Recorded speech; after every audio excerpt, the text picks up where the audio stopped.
The 90s, there's certain things from childhood that stick with you for your lifetime. And for me, I remember my dad buying a pager, this space-age device that I took to school. I think in the entire time that I owned it, I only ever got one page, but things changed massively when I got my Nokia 5110. I never really used it because it was too expensive to call anybody and I didn't have anybody to text, but nevertheless, it was my very first mobile phone. Watching Friends religiously every week, Ace Ventura, The Gladiator, Cool Runnings, The Spice Girls, Tony Blair. But the defining thing of the generation was undoubtedly Jurassic Park. Released in 1993, it changed everything. I remember watching it and thinking the concept was incredible. A park where you could go and see real-life dinosaurs combined with the backstory of all the genetics made it feel as though it was something that could actually happen one day. In the 90s, my dad used to chauffeur me around in his mini Metro. So not only was I in awe of the dinosaurs, but also the fancy American cars, the Ford Explorers and the Jeep Wranglers. Fast forward 28 years, and I've got my very own Jurassic Park Jeep Wrangler YJ.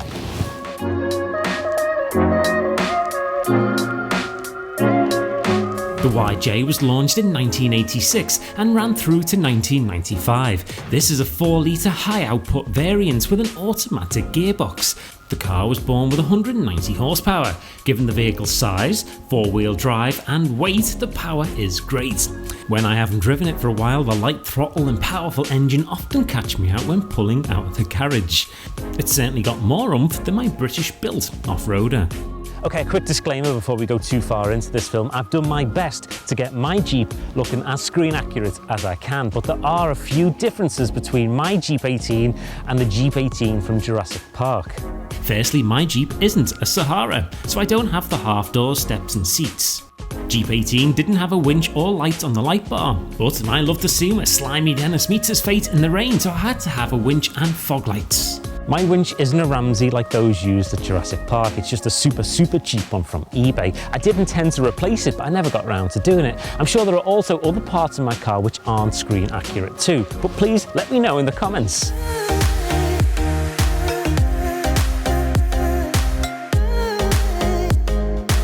I love the size of this car, it's so small. I also own a Land Rover Defender and I chose the 110 variant because of the extra size, but to drive such a short wheelbase car, especially off-road, is incredible fun. This canvas hood does come off, it can just be unzipped, but it's a bit of a faff to do, and once it's off you've got to put it somewhere. So you can either leave it in the back seats, which leaves no space for passengers or for cargo, or you can leave it in the garage at home, but you've got to bear in mind that we are in England, so when it rains, and it will rain, you're going to get wet.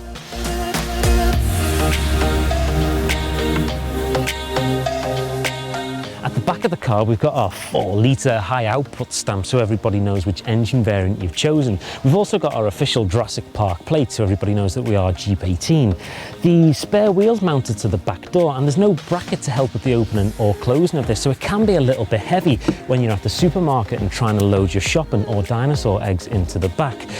The canvas roof is also quite low, so when it comes to putting big cases like this one in the boot, it can be a little bit tricky. But I suppose if you're going around LA to the beach or a little tour of the park, it's not too much of a problem. The front end of this car is so iconic, the square headlamps and the grille. It's really a timeless design. The Jeep YJ is an evolution of the old CJ, and it saw the introduction of all this squareness, and I love the symmetry of it all. I have spoilt it somewhat though by adding these bars and lamps and winches, but I think it looks good.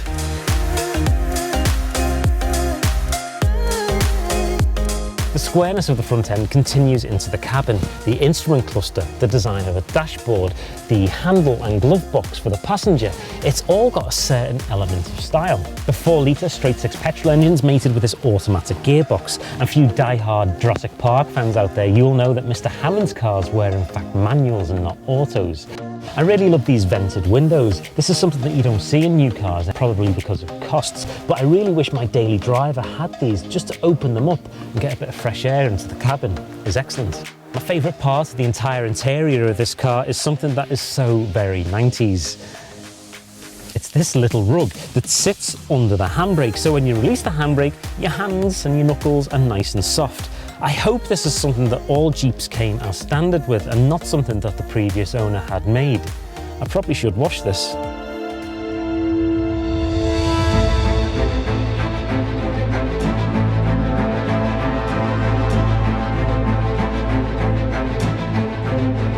Camera set. Go, go, go, Kris. Stand by, stand by. We have a problem. Back up the Jeep, back up the Jeep. Move that out of the way, please. Got all the sheep, have to get the cameras out of the way. You're going to get run over by them.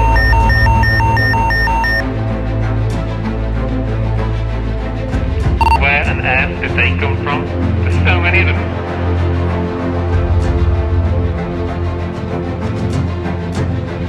Is the car okay? Is the car okay? Is there any damage?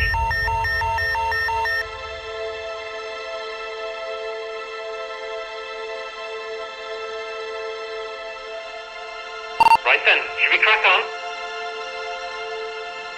Yeah, we're still at speed, let's go.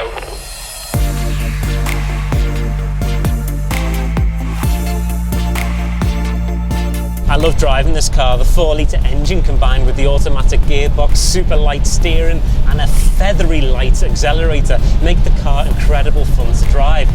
When you add in the leaf spring suspension and the canvas roof, there's a certain character when you're on the road in this car. This car's done 93,641 miles, and by all accounts, that's not that much for one of these. I've had very few mechanical problems with this car, and in the 5 years that I've owned it, it's only ever really been in for minor work, which I'm very, very impressed with. I should tell you how I came to own this car. A few years ago when Jurassic World was in the cinemas, me and my wife went to see it. And after we'd finished watching the film and reliving all those childhood memories of everything Jurassic Park, we were walking back to our very normal car in the car park and we started driving home. Sat in the passenger seat, I jumped straight onto eBay to see how much a Jeep Wrangler YJ would set me back. And I found one for about $4 grand. Not telling my wife, I put a little sneaky bid on. And all honesty, I forgot all about it. 2 days later, sat in work, my phone pinged and it was eBay saying, "Congratulations, you've won item Jeep Wrangler YJ."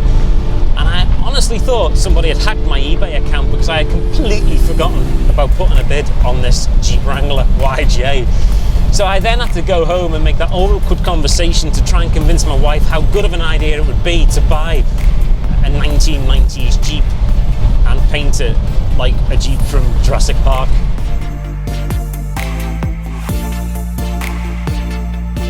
I'm lucky that my wife's as crazy as me, well, as nearly as crazy as me, and she fully got behind the idea of buying this beat-up Jeep from the 90s and transforming it into a Jurassic Park Jeep from the screen.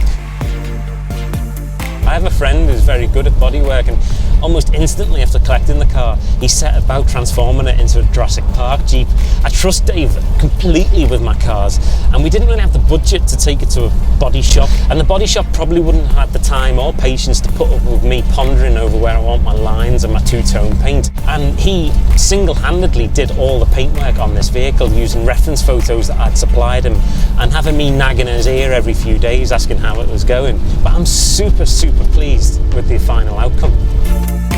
The final bit of the picture was to add the graphics, and once this was complete, I had a Jurassic Park Jeep. Now these cars have gone up in value slightly over the last 5 years, and at the moment there's some on eBay for between £9,000 and £10,000. A few months ago though, I had an email from somebody offering to buy this very car from me, and he offered me £20,000. Now I never told my wife about this because I was stupid not to take the money, but I couldn't part with this car. It's just too cool.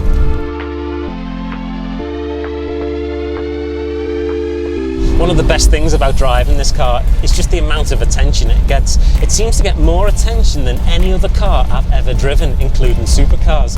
It's a great conversation starter.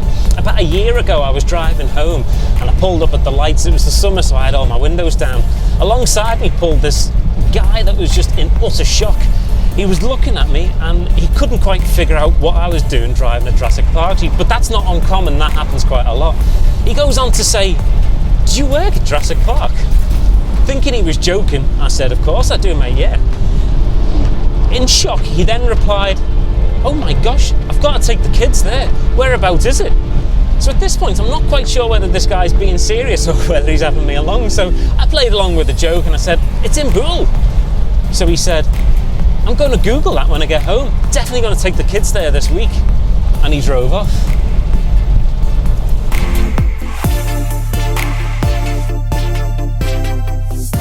I'm so pleased with my car, and I do intend to make this as screen accurate as possible. I suppose this is something that I can just keep doing over time.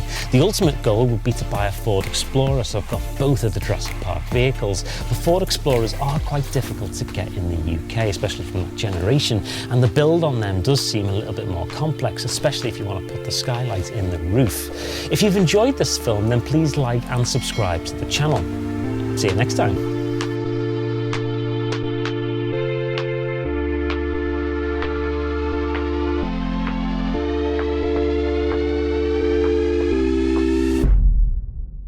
You may scrap any plans you would have to daily drive this car once you get onto the motorway. It's so loud in here once you get up to 50, 60 miles an hour, and it's really not helped by this canvas roof.